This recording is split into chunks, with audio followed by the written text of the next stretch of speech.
On a entamé le livre de Bereshit.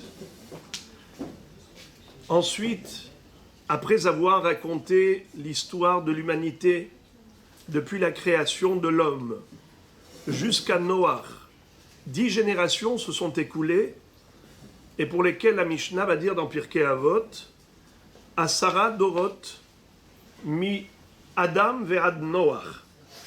Asara Dorot mi Noach ve'ad Avraham. Il y a eu 10 générations depuis Adam jusqu'à Noé et encore 10 générations depuis Noach jusqu'à Avraham Avinu.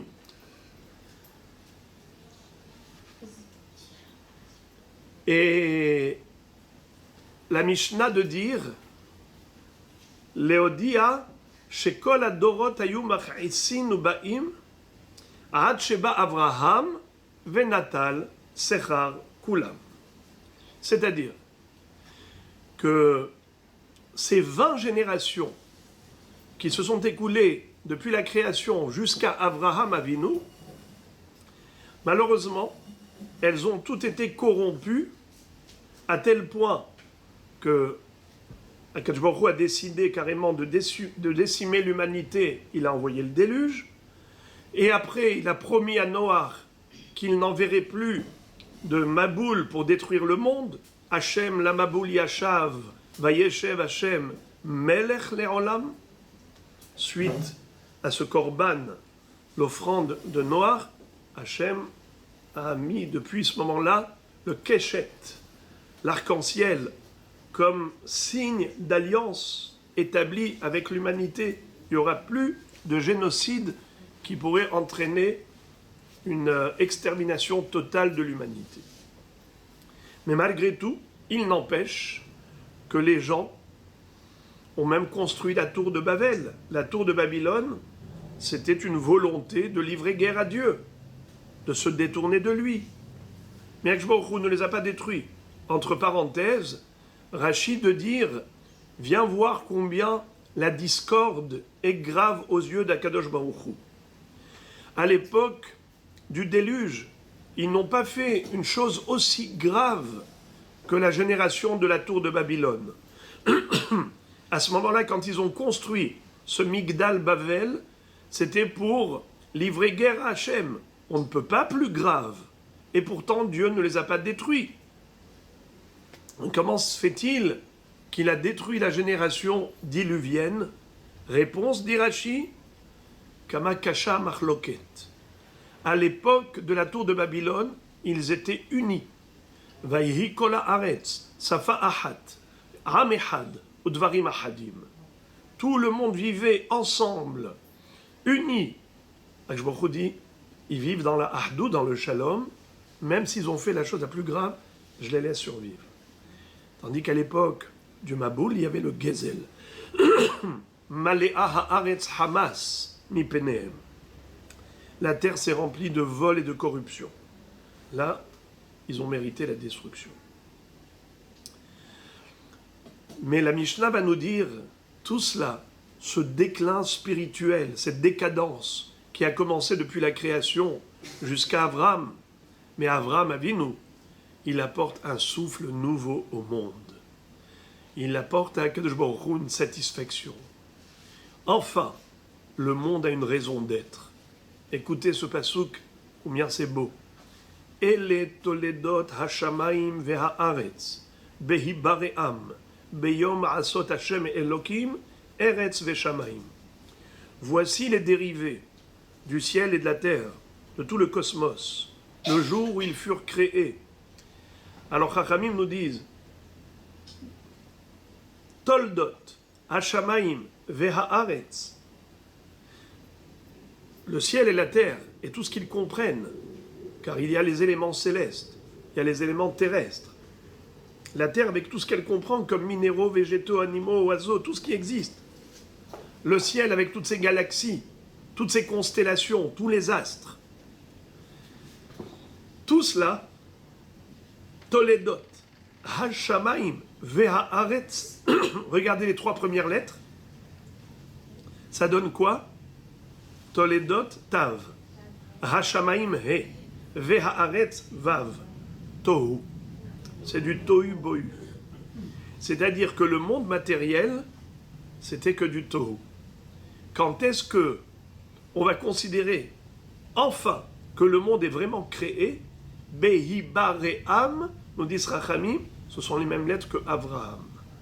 Al tikre behi bare'am, et là be'avraham. Le monde a été créé pour Avraham. C'est Avraham qui a été la raison d'être du monde. Behi bare'am. Le hibare'am qui veut dire ils furent créés quand be'avraham. C'est comme ça que la Gemara nous dit dans la Masechet Sanhedrin, Shit alfe shnin have alma. Le monde doit durer 6 millénaires.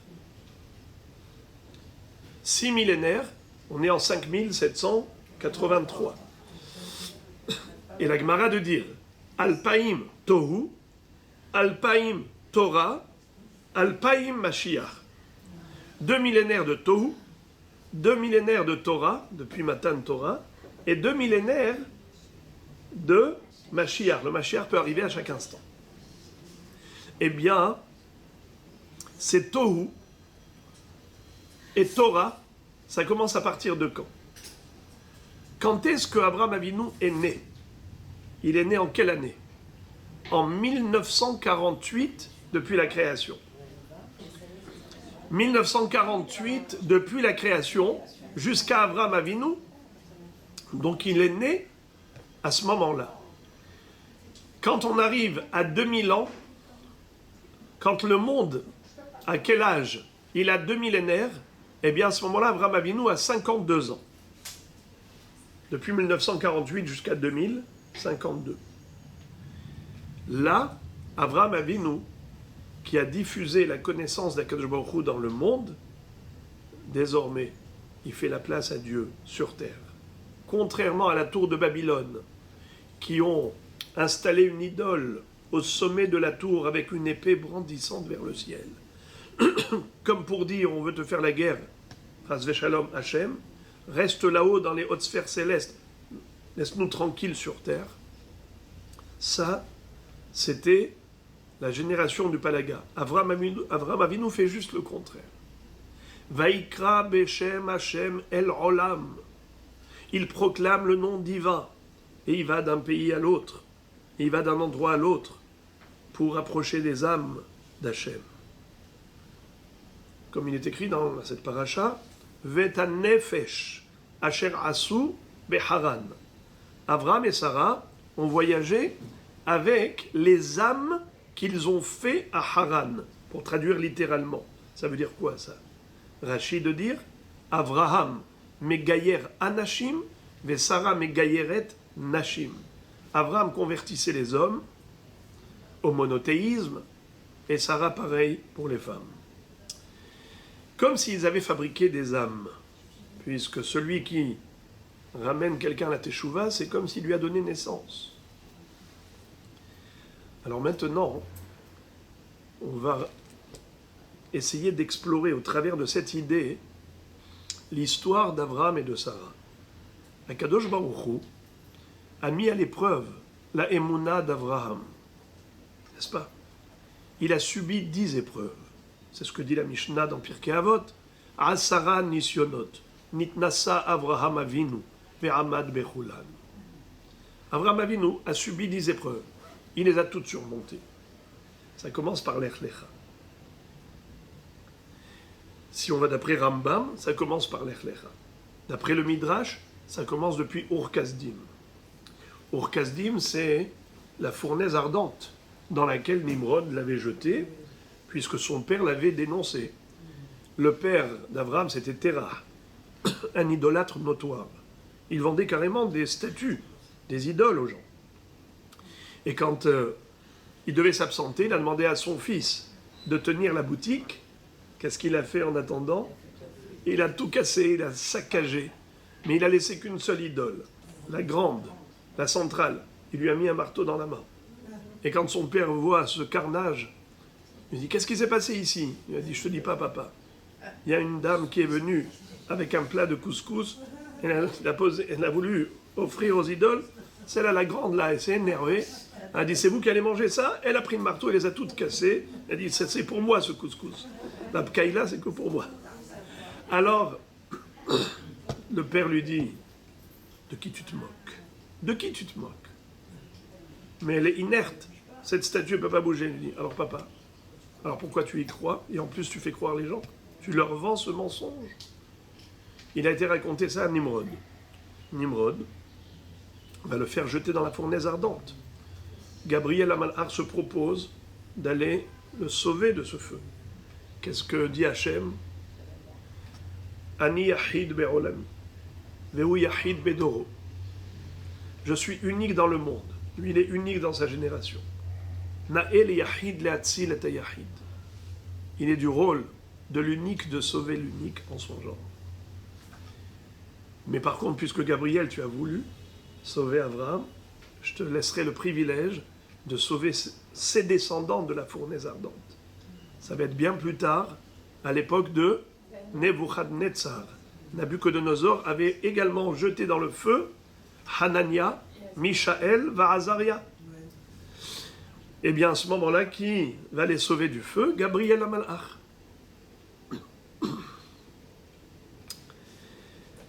Abraham Avinu. Donc voilà, ça ne suffit pas. Il sort de là sain et sauf. Je lui dis maintenant, tu vas quitter ta ville natale, ta famille. L'er lecha me'artzecha, umi molatecha, umi betavira, et la haaretz asher eka. Tu vas aller vers un pays que je t'indiquerai. Donc ça veut dire qu'il s'exile, il ne sait même pas où est la destination. On part. On part vers où? Je ne sais pas, Dieu a dit de partir. Avec toute ta famille, on part. Et on ne sait même pas où on va. Une épreuve que Avraham Avinu assume pleinement. Va yelech Avraham kacher diber elav Hashem. Avraham s'en va comme Dieu lui a demandé. Il ne se pose pas de questions. Mais quand il arrive en Eretz Kenaan, du coup, il découvre la famine. La famine, la sécheresse, sévit spécialement dans ce pays. Juste là où Dieu lui a demandé d'arriver. Je vais dire, mais Akash Baruch Hu, alors c'est quoi ça? Moi, j'accomplis ta volonté et tu me mets des embûches partout là où je mets le pied. Il n'y a que des pots de bananes dans le chemin de ma vie. Eh bien, il n'y a pas de révolte. Aucune révolte de la part d'Avraham Avinu. Lorsqu'il n'y a pas de Emouna, pas de réponse. Quand il y a de la Emouna, il n'y a même pas de question. Hachem a dit, on y va. Je comprends pas. Eh bien, il dit, maintenant, il faut vivre, il faut survivre. On va aller vers l'Égypte pour acheter à manger. Et ils y vont, Abraham et Sarah. Là-bas, ils cachent Sarah dans une malle. Elle était particulièrement belle. Et ils savaient que les Mitzrayim étaient particulièrement laids. C'était des descendants de Ham, gens de couleur. Quand ils vont voir Sarah, évidemment qu'ils vont vouloir la prendre, ils vont la convoiter. Et lorsque, à la douane, on demande « qu'est-ce qu'il y a dedans ?» Il dit la marchandise. Ouais, mais marchandise, il y a marchandise. Vous voulez que je vous paye pour une taxe pour les céréales? Pas de problème, je vous paye. Ah, mais bien, si, il y a peut-être quelque chose de mieux. Eh bien, si vous voulez même, pour une marchandise plus onéreuse, ah, il y a peut-être des diamants. Eh bien, je vous paye la taxe qu'il faut payer pour les diamants. Ah, si tu es prêt à tout, c'est qu'il doit y avoir quelque chose d'encore plus précieux. Et c'est là qu'ils ont découvert Sarah. Ils ont dit, eh bien, elle est digne d'être la reine pour se marier avec le pharaon.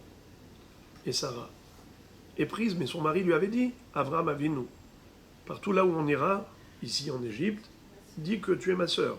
Parce que si tu dis que tu es mon épouse, ils vont me tuer. Imrina ahotiat, lema'an itavli ba'avurech, vehaïta nafshi biglalech. Afin que je vive grâce à toi. Et qu'on me fasse du bien pour toi. Lema'an itavli ba'avurech, vehaïta nafshi biglalech. Alors là, je vais attirer votre attention sur une explication de Rashi qui n'est pas que surprenante, elle est choquante. Rashi dit Leman itav li ba'avurer, afin qu'on me donne du tov, c'est-à-dire itnu li matanot.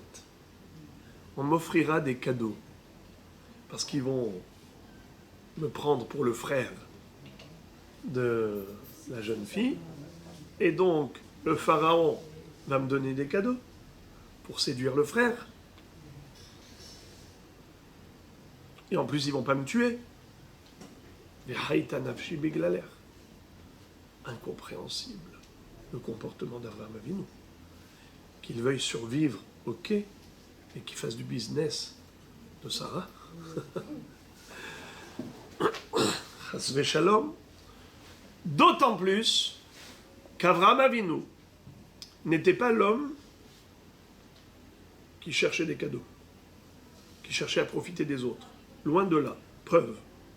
Dans cette même paracha de l'Ech Lecha, plus tard, on nous raconte qu'à un moment donné, il y a quelqu'un qui vient raconter à Avraham Avinu que son neveu, Lot, a été pris en captivité. Il est prisonnier de guerre. Il y avait eu 4 armées qui ont attaqué les 5 villes.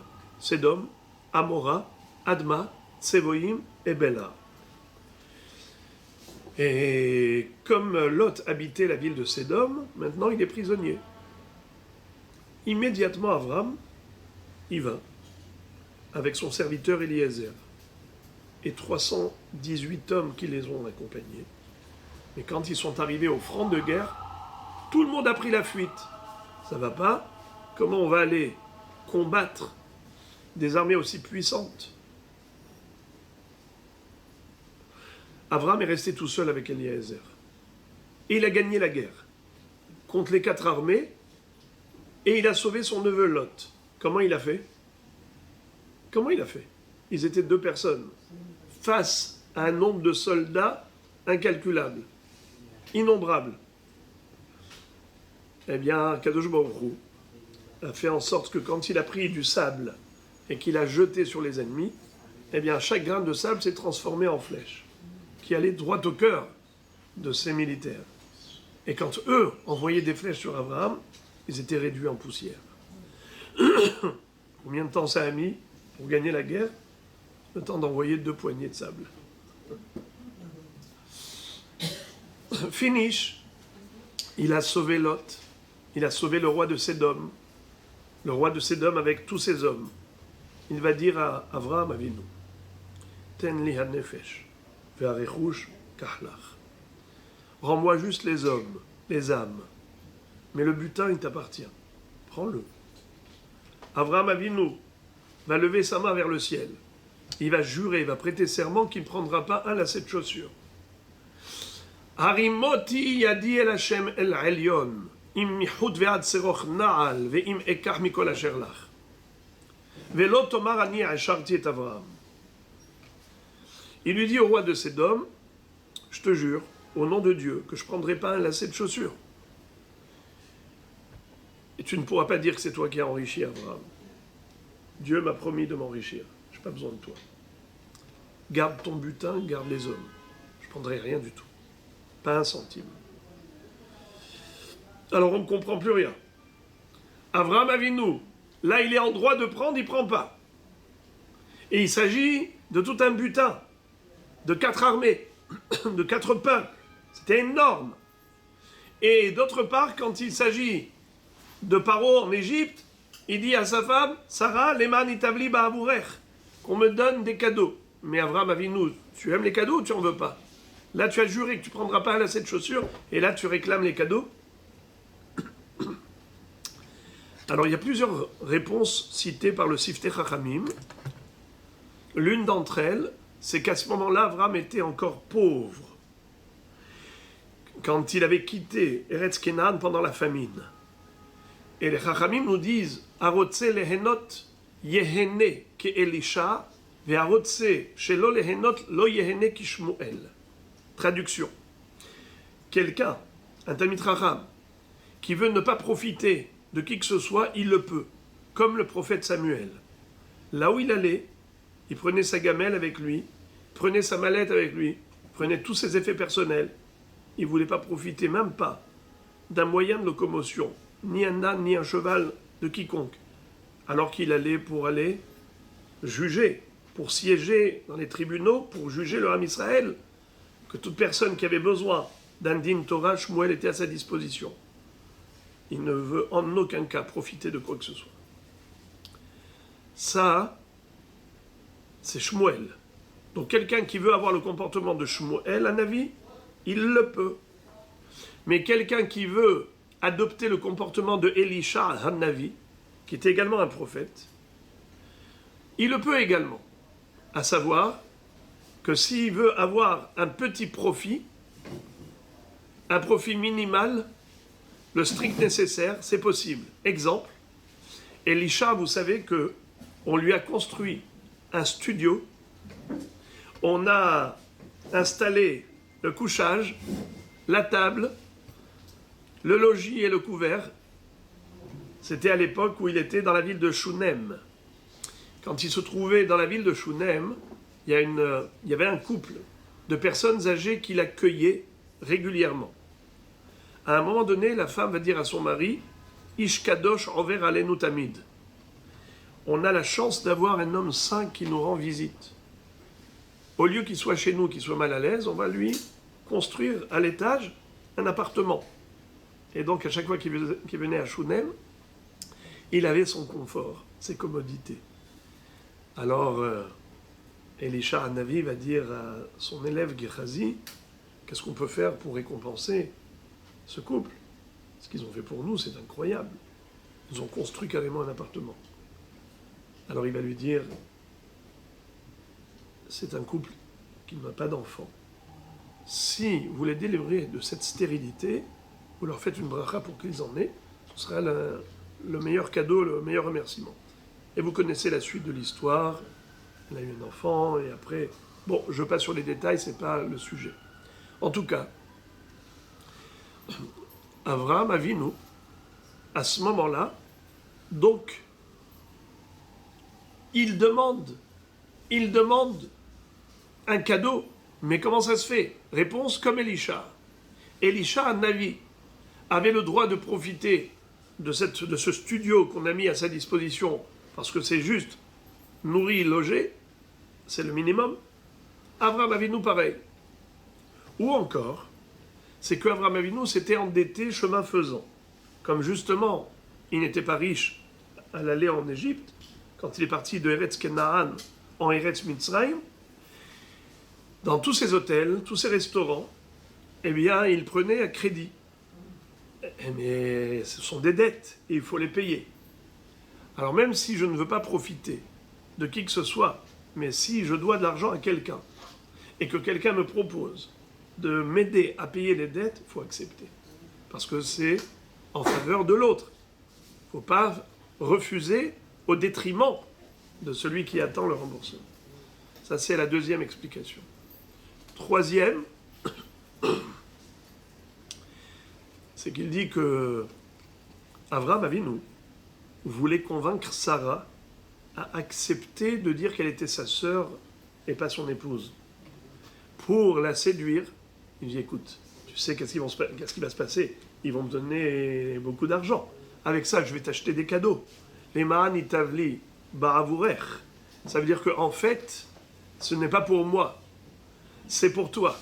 Les ma'an itavli ba'avurech. Comme ça, en lui promettant des bijoux et ainsi de suite, elle acceptera de dire qu'elle est sa sœur. Autre explication encore, c'est la quatrième, c'est ce que dit le Midrash, que Akadosh Baruch Hu a dit à Avraham Avinu, sache que toi et Sarah, vous êtes la pierre angulaire du peuple juif. Et Maaseh Avot, Siman Labanim. L'histoire de nos ancêtres, c'est un signe précurseur de la vie du Ham Israël. C'est-à-dire que nous, Ham Israël, nous bénéficions et nous jouissons du mérite de nos ancêtres. Alors la vie de nos ancêtres, c'est en fait, en filigrane, le signe prémonitoire de tout ce qui va nous arriver. Alors que je me dit à Avraham Avinu, toi et Sarah, vous êtes partis en Égypte. C'est là-bas où Am Israël va se retrouver pendant 400 ans. Toi et Sarah, vous êtes partis à cause de la famine. Yaakov et ses enfants vont aller en Égypte quand Yosef Hatzadik va inviter son père à cause de la famine qui sévissait également en Eretz Kenaan. Il dit, papa, ne reste pas là-bas, descends. Viens en Égypte. Donc Abraham et Sarah quittent Eretz Kenaan pour l'Égypte à cause de la famine. Yaakov et ses enfants quittent Eretz Kenaan et s'installent en Égypte à cause de la famine. Qu'est-ce qui se passe? Paro a pris Sarah en captivité. Paro va prendre le Ham Israël en captivité. Tout Israël sera soumis à l'esclavage. Eh bien là, Paro a pris Sarah. C'est un signe précurseur de ce qui va se passer, que Paro va retenir Ham Israël en Égypte prisonnier. Comment Sarah a été délivrée? Il est écrit dans le Passouk que Akadosh Baruch Hu a frappé Paro et toute sa famille. Vainaga Hashem et Paro et kol beto bin gaim gedolim al devar Sarai eshet Avram. Hashem a frappé Paro et toute sa famille al devar Sarai. Devar, elle s'appelait Sarai. Plus tard, elle s'appelait Sarah. Davar, nous dit Rachamim, al dibour Sarai. Sur la parole de Sarah. Il y avait un ange qui se tenait avec sa matraque aux côtés de Sarah comme un garde du corps. Paro veut approcher Sarah. Sarah lui dit, vas-y. Paf, boum. Il tombe par terre, il essaie de se relever. Il essaie d'approcher Sarah. Vas-y. Boum, boum. Il a été bien matraqué. Il n'avait plus de force. Et c'est bon, c'est bon. Qu'est-ce que j'ai fait de mal? Il lui dit, qu'est-ce que tu fais de mal? C'est là qu'il découvre qu'en effet, elle n'est pas que sa sœur, elle est son épouse. Qu'est-ce que ça veut dire, elle était sa sœur? Parce que plus tard, quand Abimelech va lui dire à Avram, pareil, parce qu'avec Abimelech, il va y avoir la même histoire qu'avec Paro. Il va lui dire, mais pourquoi tu m'as dit que c'est ta sœur alors que c'est ton épouse? Il lui a dit, parce que j'avais peur. J'ai constaté que dans ce lieu, dans cet endroit, là, il n'y a pas de crainte d'Hachem. Et on risque de me tuer pour prendre mon épouse. Voilà pourquoi je lui ai demandé de dire qu'elle est ma sœur. Mais en réalité, elle est aussi ma sœur. Qu'est-ce que ça veut dire?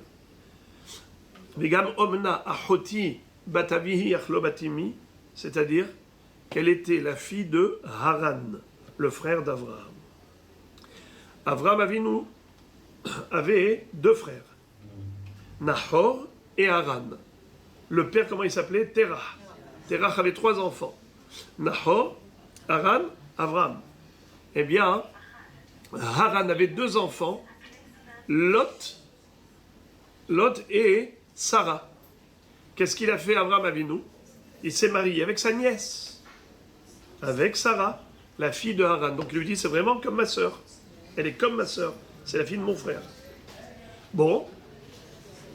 Hein? Sa nièce. Sa nièce, c'est la fille de son frère. C'est comme sa sœur. Pourquoi c'est comme sa sœur? Comme sa sœur. Oui. Parce que nous avons une règle. Bne banim arehen kebanim. Les petits-enfants sont considérés comme les enfants. Alors prenons Terach comme référence. C'est qui sa petite fille? C'est Sarah. Sarah, c'est comme sa fille. Abraham, c'est son fils. Donc Sarah, c'est comme la sœur d'Abraham, bien qu'elle soit que sa nièce. Alors, maintenant, qu'est-ce qui se passe? Paro prend des coups graves. D'accord? Eh bien, quand Am Israël est retenu par les Égyptiens, quand le peuple juif est retenu par le Pharaon, que se passe-t-il? Comment on est sorti d'Égypte?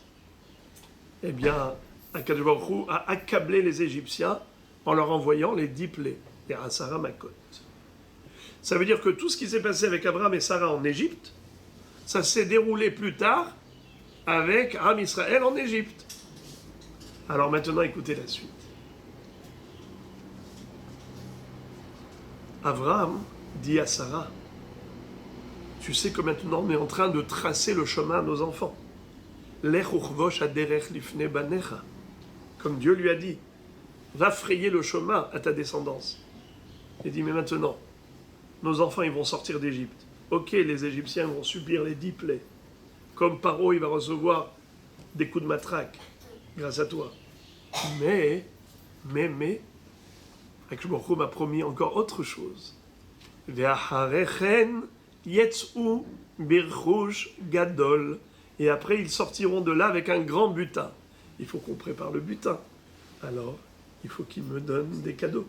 Il faut que les ma'an itavli ba'avurech, les cadeaux que je souhaite recevoir du pharaon quand il va te prendre, c'est pas pour moi, c'est pour ta descendance. Parce que tout ce qui nous arrive maintenant, c'est en filigrane l'histoire de l'avenir au niveau national. Chez eux, c'était à l'échelle individuelle, mais chez Am Israël, ça va être à l'échelle d'un peuple. Eh bien, pour que nos enfants reçoivent le grand butin des Égyptiens, il faut que nous on reçoive des cadeaux maintenant, à l'échelle individuelle. Donc c'est pour ça qu'il lui a dit, les ma'an, itavli, ba'avurech. Quand ils vont me donner des cadeaux, en fait c'est pour toi, c'est pour ta descendance. Et c'est ce qui s'est passé. Paro n'a pas pu la toucher. Abraham était certain qu'Hachem la protégerait. C'est ce qui s'est passé. Ok, alors on a compris qu'il n'y a pas de contradiction entre l'histoire d'Abraham et Sarai en Égypte et l'histoire d'Abraham après la guerre contre les 4 armées, quand il a sauvé son neveu Lot qui habitait la ville de Sédom et qui était prisonnier de guerre. On s'était demandé, mais comment Abraham peut avoir un comportement contradictoire? Une fois, il ne veut pas de cadeaux, une fois, il souhaite les cadeaux. Après la guerre contre Sédom, le butin lui revenait de droit. Il refuse et va dire au roi de Sédom, je jure que je ne prendrai même pas un lacet de chaussures. Et d'autre part, quand il s'agit de Sarai en Égypte, il dit oui, au contraire, je suis intéressé par les cadeaux. Ça veut dire quoi, je suis intéressé par les cadeaux? Mais toi, Abraham, tu n'aimes pas les cadeaux, puisque tu as juré que tu ne veux même pas prendre un lacet de chaussures. Alors on a entendu les différentes réponses. Je les répète, soit parce qu'à ce moment-là, il était pauvre, soit parce que... Et donc il a le droit de profiter du minimum, achila ou shtia, comme Elisha, le prophète. Deuxième réponse, c'était pour payer ses dettes au chemin du retour. D'ailleurs, c'est ce que dit Rashi. Vayelech lema sa'av, bahazarato para akafotav. Rashi dit que quand Abraham est retourné d'Égypte en Eretz Kenaan, il est parti exactement dans les mêmes hôtels et les mêmes restaurants dans lesquels il avait profité la première fois pour payer tous les crédits, toutes les dettes. Autre explication, pourquoi est-ce qu'il était intéressé à l'époque de Mitzrayim par des cadeaux? Ce n'était pas pour un profit personnel, c'était pour donner le zechut au Am Israël bien plus tard de recevoir le grand butin promis par Akadosh Baruch Hu, Ve'acharechen Yetzu Bechush Gadol. Voilà donc quelques réponses pour comprendre qu'il n'y a pas de contradiction dans le comportement d'Abraham. Et maintenant, je voudrais rajouter, Be'ezrat Hashem, ma petite touche, petit grain de sel.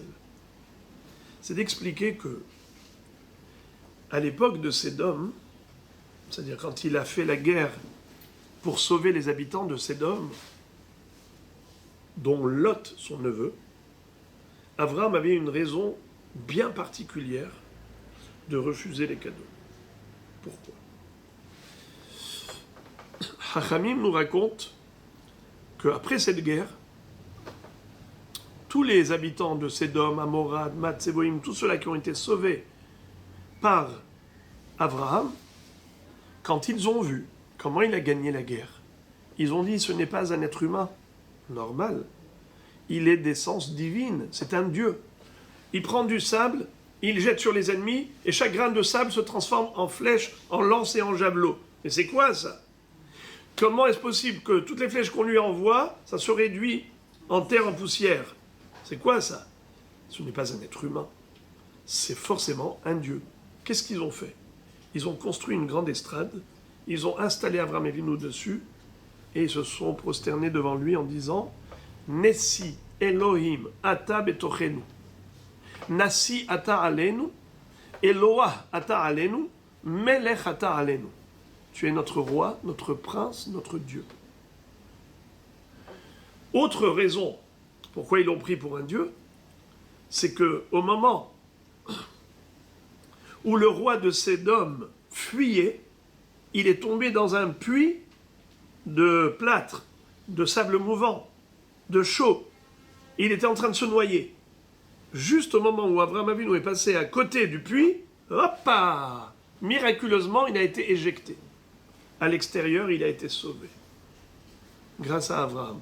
D'ailleurs, nous dit Rashi que les gens, au moment où il y a eu ce Ness, ils ont dit, maintenant on y croit.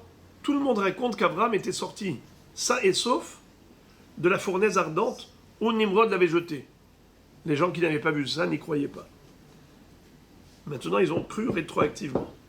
Ils ont dit, ah, alors c'est vrai, ce qu'on nous a raconté.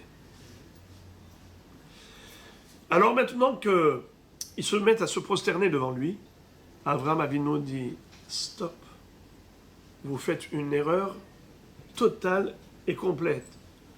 Archi faux, archi faux, archi faux. Je ne suis ni roi, ni prince, ni Dieu. Ne retirez pas au monde son créateur. Ne retirez pas au monde son roi, son Dieu. Il n'y en a qu'un seul. C'est lui qui m'a sauvé. C'est lui qui a effectué tous ces miracles en ma faveur. Et c'est grâce à lui que je suis sain et sauf, indemne par rapport à tous ces dangers que j'ai encourus.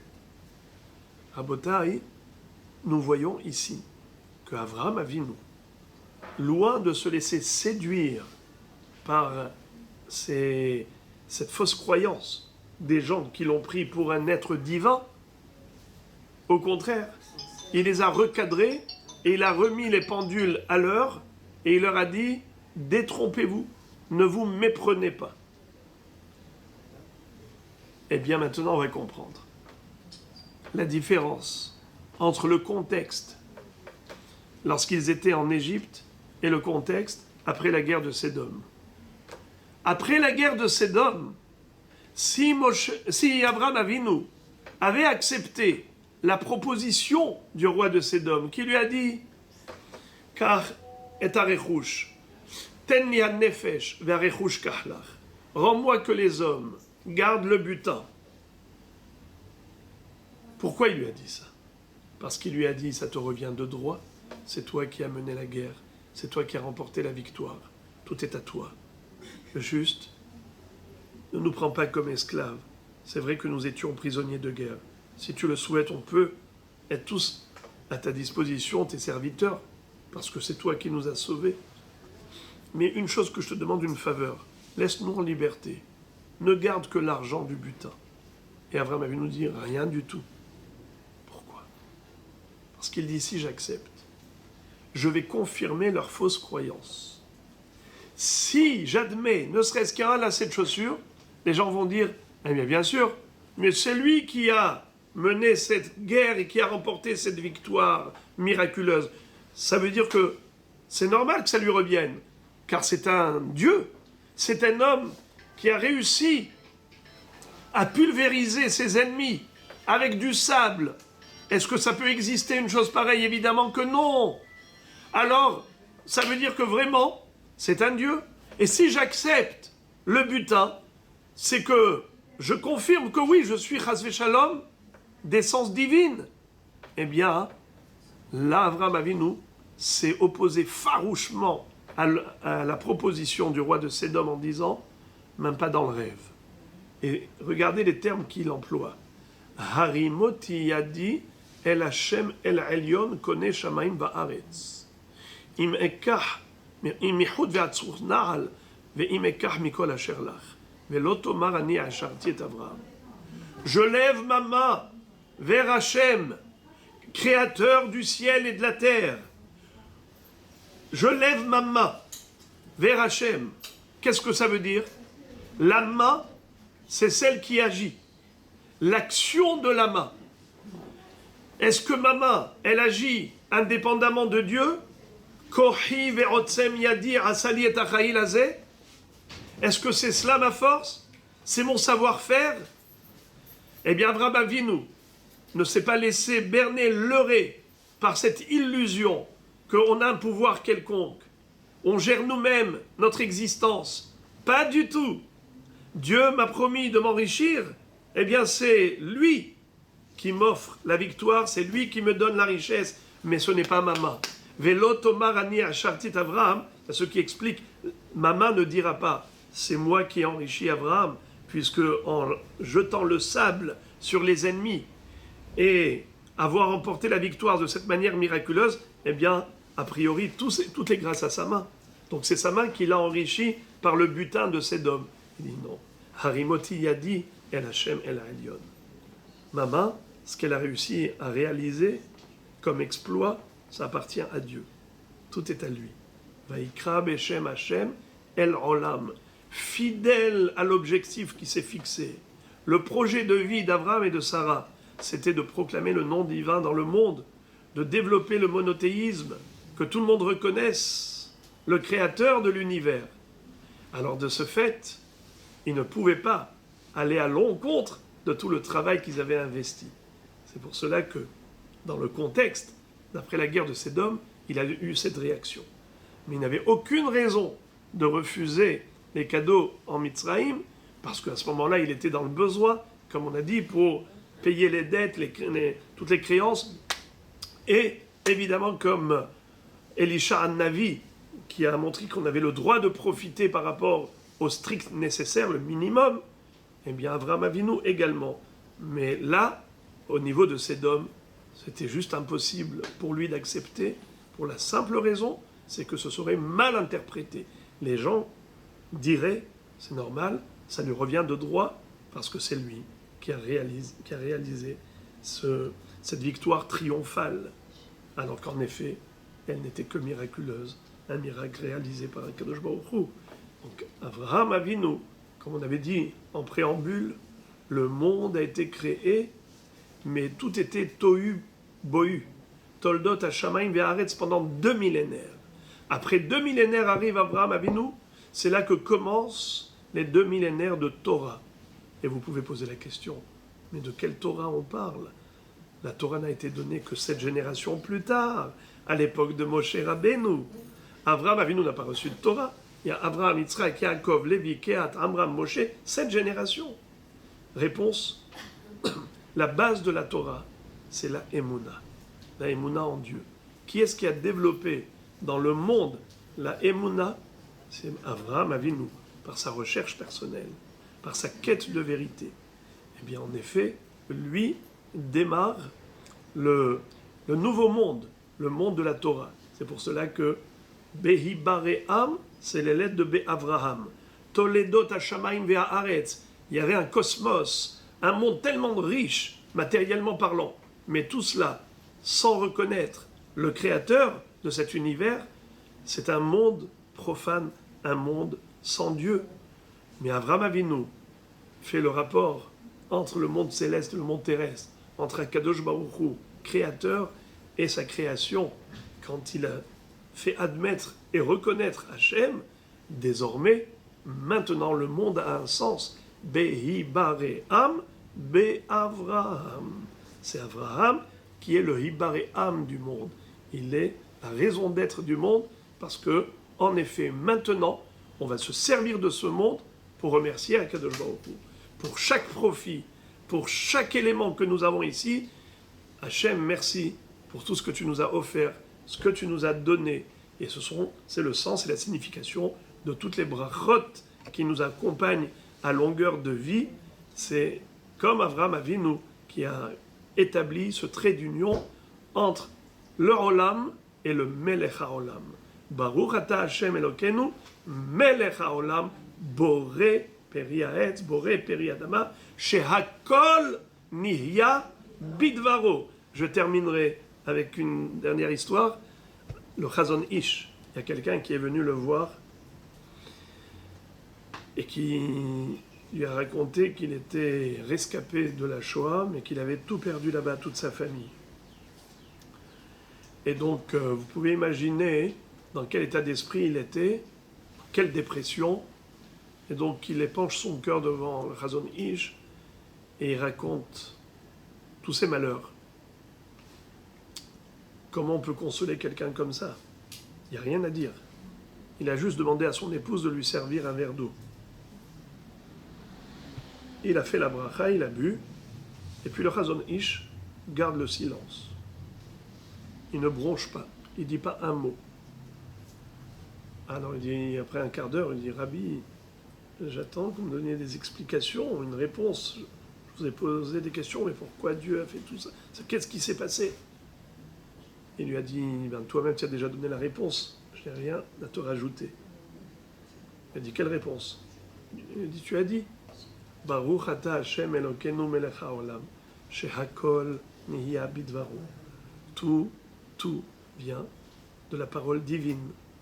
Et donc si c'est Akadosh Baruch Hu qui a décidé, on peut lui faire confiance, que Gamzo est Tova, que tout ce qu'il fait, c'est uniquement pour le bien. Donc ça change complètement le regard sur le monde et sur notre vie, parce qu'on sait et on est convaincu que Melech HaOlam ne nous a jamais abandonnés et ne nous abandonnera jamais. Lo hasar lanu ve'al yahsar lanu mazon tamid le'olam va'ed. Hu etiv lanu, hu metiv lanu, hu yetiv lanu. Il nous a fait du bien, il nous le fait et nous fera encore à jamais Kenyi Ratson.